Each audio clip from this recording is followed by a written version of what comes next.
എല്ലാവർക്കും നമസ്കാരം. Teachers mentors YouTube ചാനലിൻ്റെ പുതിയൊരു വീഡിയോയിലേക്ക് എല്ലാവർക്കും സ്വാഗതം.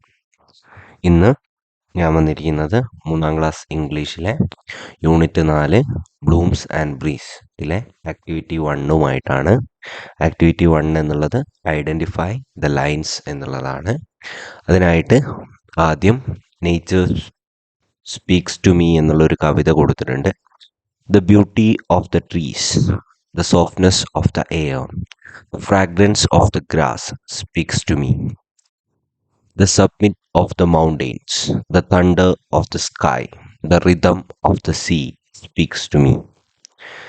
The faintness of the stars, the freshness of the mornings, the dewdrop on flowers speaks to me. അപ്പോൾ ആ ഒരു കവിയോട് ഈ പ്രകൃതിയിലുള്ള ആ നേച്ചറിലെ വിവിധ ഭാഗങ്ങൾ സംസാരിക്കുന്നു എന്നുള്ളതാണ്. ഈ ഒരു മരത്തിൻ്റെ സൗന്ദര്യം, ഈ വായുവിൻ്റെ ഒരു ആർദ്രത, പുല്ലിൻ്റെ മണം, മലകൾ, ഇടികൾ, കടലിൻ്റെ വേവിൻ്റെ ഋതം, സ്റ്റാർസിൻ്റെ ഫെയിൻനെസ്, മോർണിംഗിൻ്റെ ഫ്രഷ്നെസ്, ഈ ഒരു ഫ്ലവറിൻ്റെ മുകളിലുള്ള ഡ്യൂ ഡ്രോപ്സ് തുടങ്ങിയവയെല്ലാം അവ എന്നോട് എന്തോ കമ്മ്യൂണിക്കേറ്റ് ചെയ്യാൻ ശ്രമിക്കുന്നു എന്നുള്ളതാണ് ആ ഒരു കവിതയുടെ ആശയമായിട്ട് വരുന്നത്. ഇതിനെ ബേസ് ചെയ്തുകൊണ്ടാണ് നമ്മുടെ activity identify and write the lines from the poem related to the picture given below. ഇപ്പം എന്ത് ചെയ്യണം?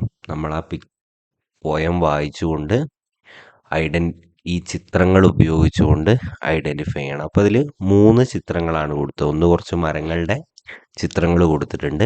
അപ്പോൾ രണ്ടാമത്തത് പൂവിൻ്റെ ചിത്രമാണ് കൊടുത്തത്. മൂന്നാമത്തത് അതിൽ ഉത്തരമായിട്ട് the summit of the mountains എന്ന് തന്നെ മൗണ്ടെയ്ൻസിൻ്റെ ചിത്രം നൽകി കൊടുത്തിട്ടുണ്ട്. അപ്പോൾ നമുക്ക് ആദ്യം അതിൽ ട്രീസ് വരുന്ന വരി ഏതാണെന്ന് നോക്കാം.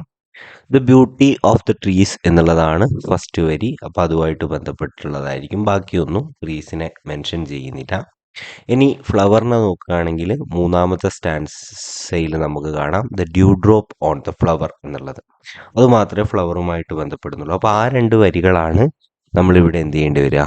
കൂട്ടിച്ചേർക്കേണ്ടി വരിക. The beauty of the trees എന്നുള്ളതും the dew drop on the flowers എന്നുള്ളതുമാണ് ഉത്തരമായിട്ട് നമുക്ക് വരിക. ഒരിക്കലും ഒരു കോപ്പി പേസ്റ്റിലേക്ക് പോകുന്ന രീതിയിൽ ഇതിൻ്റെ ഉത്തരം കണ്ടെത്താൻ ഉത്തരം കുട്ടികൾക്ക് പറഞ്ഞു കൊടുക്കാൻ പാടില്ല.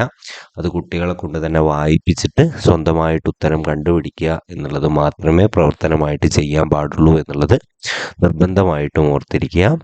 ഇതാണ് വളരെ എളുപ്പമുള്ള ഒരു ആക്ടിവിറ്റിയാണ്. ഈ ഒരു വീഡിയോ ഉപകാരപ്പെട്ടു എന്ന് തോന്നുന്നുണ്ടെങ്കിൽ ചാനലൊന്ന് സബ്സ്ക്രൈബ് ചെയ്യുക. വീഡിയോ ഇഷ്ടപ്പെട്ടിട്ടുണ്ടെങ്കിൽ വീഡിയോ ലൈക്ക് ചെയ്യുക.